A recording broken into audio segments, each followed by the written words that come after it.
কারো মনে কষ্ট দিয়েছো, সে যদি তোমাকে রিপিট কষ্ট দিয়ে দেয় তাহলে তুমি বেঁচে গেলে।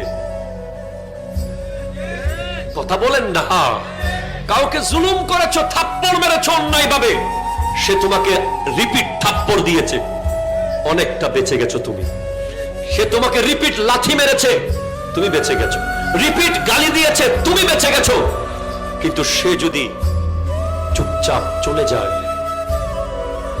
থাপ্পড় খেয়ে যদি চলে যায়, গালি খেয়ে যদি চলে যায়, আপন ভাইকে গলা ধাক্কা দিয়ে বের করে দিয়েছো জাগার জন্য, আপন চাচাকে এলাকা ছাড়া করে দিয়েছো, সে যদি চুপচাপ মসজিদের জায়নামাজে এসে বসে আর যদি বলে আল্লাহ সবাই ছেড়ে দিলে তুমি তো আছো,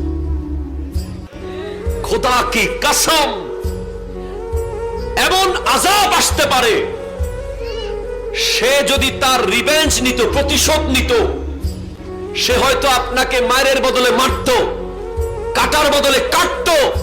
কিন্তু যদি সেটা আল্লাহর আদালতে চলে যায়, তার বান্দার কষ্ট আল্লাহ সহ্য করে না, সহ্য করে না।